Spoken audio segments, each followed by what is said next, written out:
এবার বাংলাদেশে আওয়ামী লীগের কার্যক্রমে নিষেধাজ্ঞার বিষয়টি নিয়ে মতামত প্রকাশ করেছে যুক্তরাষ্ট্র। ভুল করে থাকলে জাতির কাছে ক্ষমা চাইতে প্রস্তুত আওয়ামী লীগ, তবে আবারও মাঠে নামছে আওয়ামী লীগ। শুরুতেই বলেছে কথা, শেখ হাসিনা কোনো হত্যা নির্দেশ দেননি। যে সমস্ত কথাবার্তা এসছে সেগুলো কল্পিত, উদ্দেশ্য প্রণোদিত, রাজনৈতিক উদ্দেশ্য প্রণোদিত, এবং যেগুলো এখন সত্যিকারের ভিত্তি নাই। একটি বড় রাজনৈতিক দলকে নির্বাচনের বাইরে রেখে নির্বাচন করাটা গণতন্ত্রের জন্য খুব স্বাস্থ্যকর নয়। আমাদের যে স্বপ্ন, এটা আজ থেকে 10 মাস আগে যেভাবে ছিল, এটা এখন আরো 10 গুণ কমপ্লেক্স হয়ে গেছে। ওরে সুশীল সমাজ, দেখতে পাস হ্যাডম, দেখতে পাস তোরা না বলতি ওদের ডাকে কেউ আসবে না, এখন আসে। ভয় লাগে, ভয় লাগে বুকে। শেষ পর্যন্ত প্রফেসর ইউনুসও ম্যানেজড হয়ে গেছে।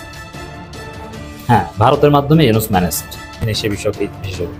হ্যাঁ, চীনের প্রভাব মোকাবেলার জন্য যদি যুক্তরাষ্ট্রের সাথে ফোনে কথা বলে, সেটা নিঃসন্দেহে ভারতের কাছাকাছি নিয়ে যাবে। ভারত তো চাই এটাই। এই জন্যে ওয়ার্ল্ড পলিটিক্সের খেলায় আসলে প্রফেসর ইউনুস একটা মাইন্ডকে চিপায় পড়েছেন, যার ফলে ইউনুস এখন সেফ এক্সিট নেওয়ার জন্য ভারতের হাত ধরেছেন। আসসালামু আলাইকুম রহমতুল্লাহ, সবাই কেমন আছেন? আশা করি সবাই অনেক অনেক ভালো এবং সুস্থ আছেন। সবাইকে স্বাগতম জানাচ্ছি আমাদের আরেক নতুন ভিডিওতে। প্রতিদিনের মতো আমি আপনাদের সিরিয়াস ফারুকি আবার চলে আসলাম নতুন একটা ভিডিও নিয়ে। দর্শক, ইতিমধ্যে সবাই ভিডিওর শুরুতে বেশ কিছু অংশ বিশেষ দেখে বুঝতে পেরেছেন আজকের ভিডিওটি কতটুকু গুরুত্বপূর্ণ বা আজকের ভিডিওটি কি বিষয়টা নিয়ে হতে যাচ্ছে। বর্তমানে চলমান রাজনীতি প্রসঙ্গে ইতিমধ্যে বুঝতে পেরেছেন আজকের ভিডিওটা অনেক অনেক গুরুত্বপূর্ণ। তাই সবাইকে অনুরোধ করবো এক মুহূর্ত না টানে সবাই ভিডিওটি দর্শক দেখবেন। তার আগে আপনাকে ছোট্ট একটি অনুরোধ জানিয়ে রাখতেছে, যারা আমাদের চ্যানেলটিতে এখন চ্যানেল সাবস্ক্রাইব করে সাথে দেবেন। চলুন আমরা ভিডিওর বাকি অংশগুলো আমরা একটু বিস্তারিত দেখে আসবো। সবাইকে অনুরোধ করবো এক মুহূর্ত না টানে একটা লাইক দিয়ে সবাই ভিডিওটি দর্শক দেখতে থাকুন। হ্যাডম, দেখতে পাস তোরা না বলতি ওদের ডাকে কেউ আসবে না, এখন আসে। ভয় লাগে, ভয় লাগে বুকে। কোন রাজনৈতিক দল যখন পতন শুরু হয় আপনাদেরকে বাঁচাতে আসবে না। দিল্লি থেকে মাদার অফ টেরর এখন আপনাদেরকে বাঁচাইতে আসে না। আমরা ডিবি হারুনের শাসন দেখেছি, আমরা বিপ্লবের শাসন দেখেছি, আমরা হাবিবের শাসন দেখেছি, আমরা বেনজিরের শাসন দেখেছি। আপনারা বেনজির হয়েন না, আপনারা বিপ্লব হয়েন না, আপনারা ডিবি হারুন হয়েন না, ডিবি হারুন হয়েন না। আসসালামু আলাইকুম। বাঘের মতো গর্জন করে, বাঘের মতো। কারা জানি বলতো যে এনসিপির পোলাপান যদি ডাক দেয় 10টা পোলাপানও তো আসবে না, ওদের ডাকেতে এখন কেউ আসে না। বিভিন্ন টক শোতে যায় ওই যে ব্যঙ্গ করতেন যে আপনারা, আপনাদের বলছি, আপনারা বলতে ভাই আপনারা না, ওই যে ওরা যারা বুদ্ধিজীবী বিভিন্ন টক শোতে যায়, আরে এই এনসিপির হাসনাত আব্দুল্লাহ ডাকলে কি 10টা লোক আসবে? ওদের ডাকে এখন কেউ আসে না। ওইখানে জনগণের চেয়ে বেশি প্রেস থাকে এবং প্রেসকে নাকি চাপ দিয়ে নিয়ে যায় ওরা, ওদের এখানে যাইতে বাধ্য করে। ওদের এখন কোনো 2 পয়সার দাম নাই। ওরে গাধা, ওরে গাধা, সময়ের অপেক্ষা কর, মাত্র তো শুরু। আমার মন চাই কি জানেন, ওই বুদ্ধিজীবী গুলারে কানে ধইরা না এই যে এনসিপি পিছে পিছে হাঁটাইতে দেখাইতে, দেখ যেখানেই যাচ্ছে সেখানে কত মানুষ। হ্যাঁ দেখেন, একদম নতুন দল, নান্না মুন্না বাচ্চা দল, মাত্র জন্ম হয়েছে, এখনো নাম রাখে নাই। নাম রাখছে মানে রেজিস্ট্রেশন হয় নাই নাম।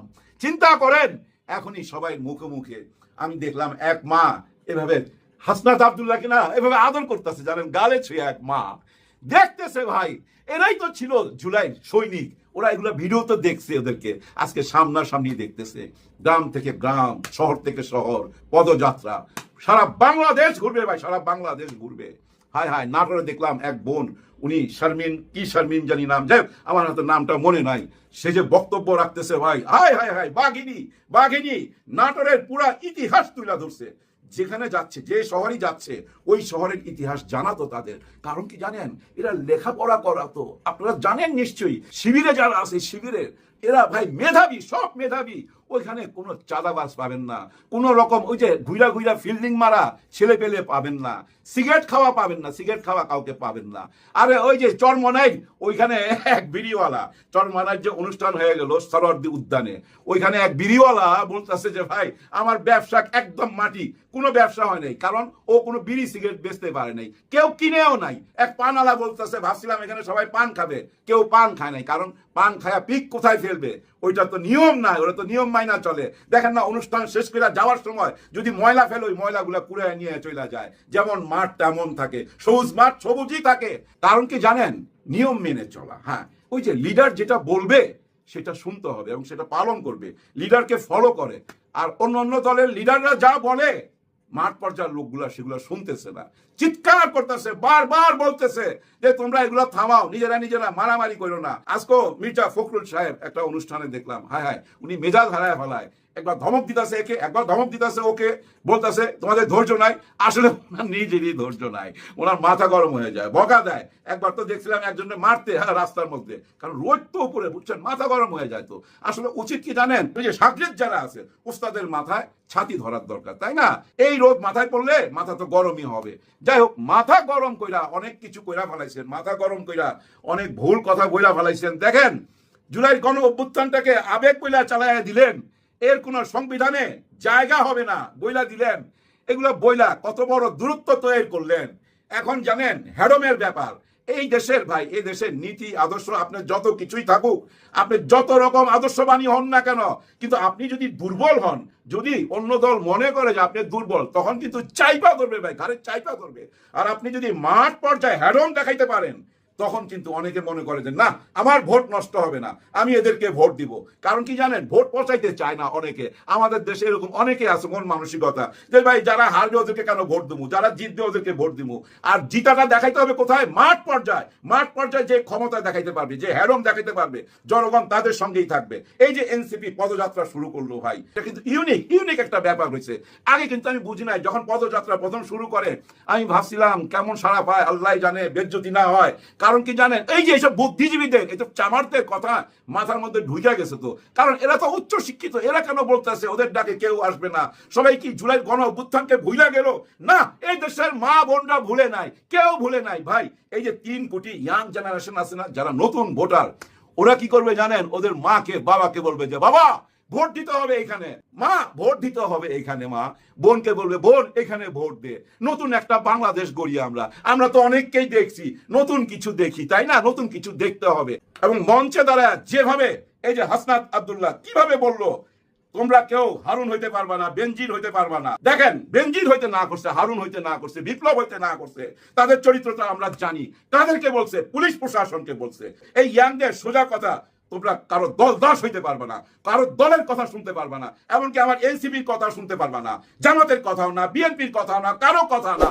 আইন যেটা বলবে সেটাই করতে হবে।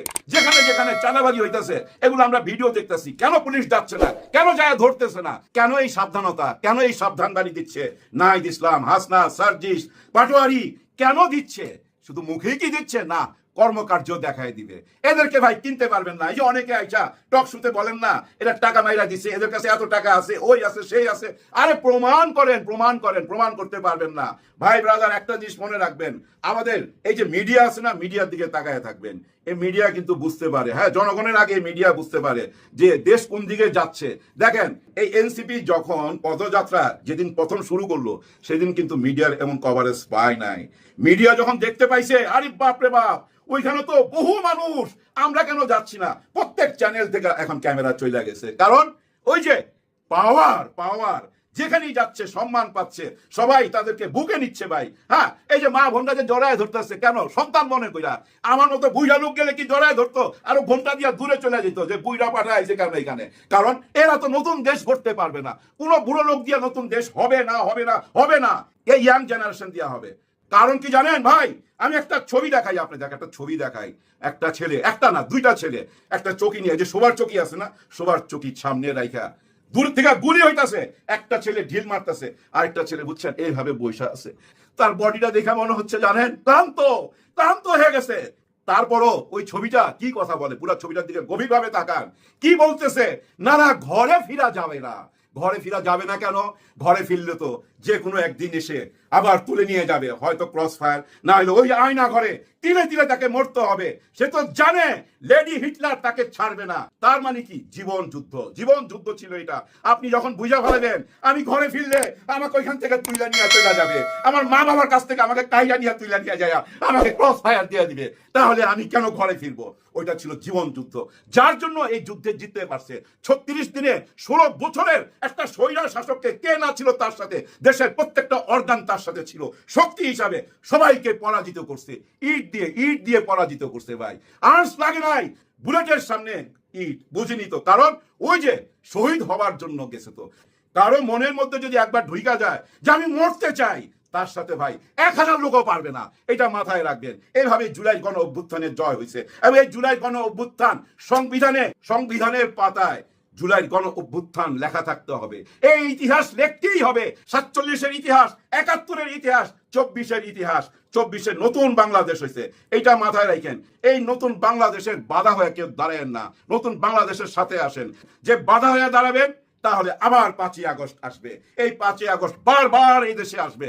দেশের ভাই বোন যে যেখানে আছেন, আমার সন্তানের মতো যারা আছেন, তাদের কাছে আমার অনুরোধ, এনসিপি যখন আপনাদের গ্রামে বা আপনাদের শহরে যাবে, আপনারা তাদের মিটিং এ আসবেন, তাদের পদযাত্রায় আপনাদের পায়ে ধুলো দিবেন। হ্যাঁ, আপনাদের পায়ে ধুলো দিবেন। আপনাদের দোয়াই একমাত্র তাদের পথ চলার এখন সবচেয়ে বড় শক্তি। আপনাদের দোয়া ছাড়া তারা আগাইতে পারবে না। আমাদেরও দোয়া রইল, সবার জন্য সবাই দোয়া করবেন। আল্লাহ হাফেজ। শেষ পর্যন্ত প্রফেসর ইউনুসও ম্যানেজড হয়ে গেছে। হ্যাঁ, ভারতের মাধ্যমে ইউনুস ম্যানেজড, অবাক হলো করোনা সত্য। মানে বিষয়টা এরকম, প্রচন্ড ভারত বিরোধী ডক্টর খলিলুর রহমানরাও এখন ভারত এবং যুক্তরাষ্ট্রকে এক করে খেলছে। যেমন খলিলুর রহমান, ইউনুস, এরা হলো আমেরিকাপন্থী, এরা ভারত বিরোধী ছিল। কিন্তু ট্রাম্পের যে পলিসি, ট্রাম্প বাধ্য হচ্ছেন যে তাদের যে ইন্টারেস্ট বা তাদের যে খেলা দক্ষিণ এশিয়ায়, এটা ভারতকে সাথে নিয়েই খেলতে। ভারত, যুক্তরাষ্ট্র বা অতীতে যেরকম করেছে যে যুক্তরাষ্ট্র ভারতের চোখে দক্ষিণ এশিয়াকে দেখবে, এই জায়গাটা থেকে বের হওয়ার চেষ্টা অনেকবার করেছিল, কিন্তু পারেনি। ইন্দো প্যাসিফিক স্ট্র্যাটেজি এভাবেই সাজানো হয়েছে, ভারতকে লাগবেই, ভারতকে যুক্তরাষ্ট্র এই অঞ্চলে মাতব্বরি দিয়ে দিবে। এটা এখনো ট্রাম্পের ফরেন পলিসি, কিছু করার নেই, এটা বাস্তবতা। এই জায়গাটা থেকে ইউনুস, খলিলুর রহমান এরা যেখানে দেখেছে যে না, এখানে আলাদাভাবে আমরা আমেরিকার সমর্থন নিয়ে চলতে পারছি না, আমেরিকার সমর্থন পেতে হলে ঘুরে ফিরে ভারতকে লাগেই, অতএব বরং ভারত আমেরিকাকে এক করে আমরা কিছু করি। এই জায়গাটায় ভারতের সাথে আপোষ করতে ইউনুস, খলিলুর রহমান এরা রাজি হয়েছে, যার ফলে আমরা দেখতে পাচ্ছি যে ভারত এখন আর ইউনুসের বিরুদ্ধে কিচ্ছু বলে না। এমনকি ভারতের পররাষ্ট্র মন্ত্রণালয়ের বক্তব্য শুনে তো অবাক, তারা বলছে যে আমরা বাংলাদেশ সরকারের সাথে যে কোনো বিষয়ে আলোচনা করতে চাই, আলোচনা করতে পারে যে কোনো বিষয়। এই যে কোনো বিষয় আলোচনা, এটা তো আওয়ামী লীগের সাথে বলতো। এর মানে ইউনুস, খলিলুর রহমান এরা ম্যানেজড, এবং এই ম্যানেজড হয়ে যাওয়ার মূল মেকানিজমটা কিন্তু যুক্তরাষ্ট্র। দর্শক, একটা খবর, ঢাকার সঙ্গে সম্পর্ককে যেভাবে দেখেন ওয়াশিংটন, যেভাবে দেখে ওয়াশিংটন, এটা মাইকেল কুগেলম্যান ব্যাখ্যা করেছে। কুগেলম্যানের অনেক ব্যাখ্যা সঠিক হয়েছে। যুক্তরাষ্ট্র কোন দিকে যায় কি, স্রোতের বিপরীতে কুগেলম্যান অনেক কথা বলে বাংলাদেশি অনেক বিশ্লেষকের গালি খেয়েছেন, তারপর কুগেলম্যানের কথাই সত্য হয়েছে। যেমন পিটার হাস চেয়েছিলেন যে বাংলাদেশে ডামি নির্বাচন ঠেকানোর, কিন্তু পারেন নাই, বরং পিটার হাসকে চলে যেতে হয়েছে। এই ধরনের ভবিষ্যৎবাণী কিন্তু কুগেলম্যান কিছুটা করেছে, যে আসলে ওই ভারতের প্রভাবের উপরে যুক্তরাষ্ট্র কিছু করতে পারবে না, বরং ভারতের মাধ্যমে আমেরিকা ম্যানেজড হয়ে যাবে। তার মধ্যে 24-এ ডামি নির্বাচনের ক্ষেত্রে পিটার হাস বরং লজ্জা পেয়েছেন যে এত কিছু করলাম, শেষ পর্যন্ত ভারতের কথায় যুক্তরাষ্ট্র ডামি নির্বাচনে বৈধতা দিয়ে দিল নির্বাচনের আগেই। এই জন্য পিটার হাস আগে ক্ষোভে অভিমানে শ্রীলঙ্কা গিয়েছিলেন, নিরুদ্দেশ হয়েছিলেন। দর্শক, এই জন্য কুগেলম্যানের যে ব্যাখ্যাটা, এটা ইম্পর্টেন্ট, আমি আসছি সেদিকে। এমনকি আমাদের ছাত্র জনতা, হাসনাত, নাহিদরা, এরাও জিনিসটা বুঝে গেছে যে না, ভারতের মাধ্যমে ইউনুস সরকারও কার্যত ম্যানেজড। এরা ওইভাবে বলেনি, ওরা এখন ভারত বিরোধী হয়ে উঠছে, কারণ রাজনীতির ফয়সালা হবে মাঠে, নতুন কাউকে লাগবে। ইউনুস ম্যানেজড। সীমান্তে অনেক বাহাদুরি হয়েছে দাদাদের, সেই দিন শেষ। নাহিদ ইসলামের কথা বলছে। তার মানে ভারতের বিরুদ্ধে সোচ্চার হতে হচ্ছে, বার্তা দিতে হচ্ছে, নানান বক্তব্য দিতে হচ্ছে। দাদাদের বিরুদ্ধে, সীমান্ত হত্যা বা এগুলোর বিরুদ্ধে স্পষ্ট বক্তব্য দিতে হচ্ছে। কুগেলম্যানের বক্তব্যটা ইম্পর্টেন্ট। মার্কিন প্রেসিডেন্ট ডোনাল্ড ট্রাম্পের প্রশাসন ব্যাপকভাবে বিদেশি সহায়তা কমিয়েছে মন্তব্য করেছেন ওয়াশিংটন ভিত্তিক নীতি গবেষণা প্রতিষ্ঠান ওয়েলসন সেন্টারের সাউথ এশিয়ান ইনস্টিটিউটের পরিচালক মাইকেল কুগেলম্যান। এখন এই ট্রাম্প বিদেশি সহায়তা কমিয়েছে, তো বিদেশি সহায়তা কমানো মানে বিদেশি রাজনীতিতে নাক গলানো কমানো, কাউকে বিশেষভাবে হেল্প করাটা কমানো। কারণ বিদেশি সহায়তা কমানো মানে ইউনুসকে রক্ষা করতে যুক্তরাষ্ট্র আলাদাভাবে তেমন কিছু করতে পারবে না। এই জন্যই যে নিজেরা না বলে যে ভারত তোমরা মাতব্বরি করো অল্প টাকায়, আর ভারত তো টাকা ছাড়া মাতব্বরি করতে পারে বাংলাদেশে। চীনের টাকা আছে কিন্তু ভারতের টাকা নাই, টাকা ছাড়া ফাও মাতব্বরি করতে, এটা করেছে। এটাই আমাদের ৭১ ব্যবসার ফল। তিনি বলেন বাংলাদেশের গণতন্ত্রকে এগিয়ে নেওয়ার কিংবা রাষ্ট্র গঠনের অর্থ ব্যয় তাদের আগ্রহ নিতান্তই কম। তো এই যে বাংলাদেশের গণতন্ত্রকে এগিয়ে নেওয়া কিংবা রাষ্ট্র গঠনের অর্থ ব্যয় মানে সংস্কার, নির্বাচন, এগুলোতে তাদের আগ্রহ কম। তার মানে কি, ভারত তোমরা দেখো ইউনুসের যদি শক্তি থাকে না, যুক্তরাষ্ট্র পুরোপুরি ইউনুসকে রক্ষা করবে, টাকা দিবে, সমর্থন করবে সব, তাহলে ওই ইউনুস ভারত বিরোধীদের মধ্যেই থাকতেন। কিন্তু দেখছেন যে না, যুক্তরাষ্ট্র কিচ্ছু পারে না, কোনো পয়সা বের হয় না। বাইডেনের কাছ থেকেও পয়সা বের হতো না, ট্রাম্পের কাছ থেকে তো বের হবেই না। তো পয়সা বের না হলে সে ইউনুসকে কিভাবে রক্ষা করবে? তো ইউনুসের মূল শক্তি এই জায়গাটায় ধরা, এই ট্রাম্পের নীতিতে। এই জন্য ইউনুস এখন ভারতের সাথে আঘাত করেছে।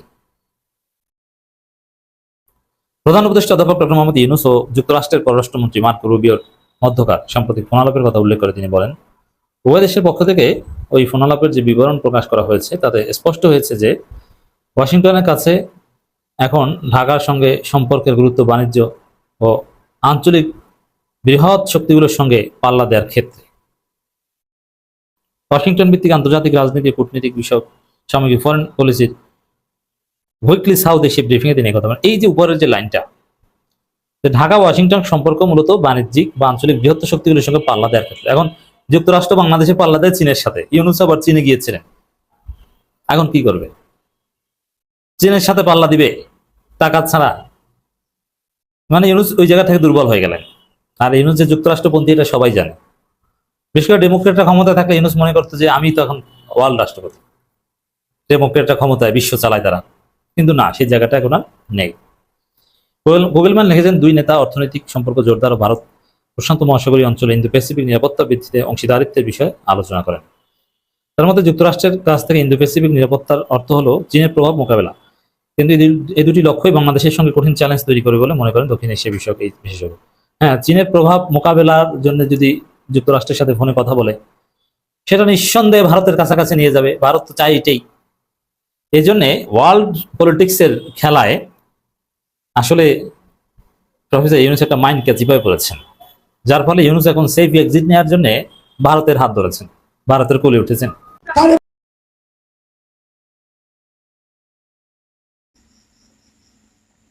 তো প্রিয় দর্শক, বিষয়টা নিয়ে আপনার মতামত জানতে চাই কমেন্ট সেকশন অবশ্যই একটা লাইন ভিডিওটি সম্পর্কে কমেন্ট করে জানাতে পারবেন। আর কে কোথা থেকে ভিডিওটি দেখেছেন অবশ্যই কমেন্ট করে দ্রুত জানিয়ে ফেলেন। ভালো থাকবেন, সুস্থ থাকবেন, আমাদের চ্যানেলে নতুন কিছু সাবস্ক্রাইব করে সাথে থাকবেন। দেখবো না কোনো ভিডিওতে। ভালো থাকবেন, সুস্থ থাকবেন, আল্লাহ হাফিজ।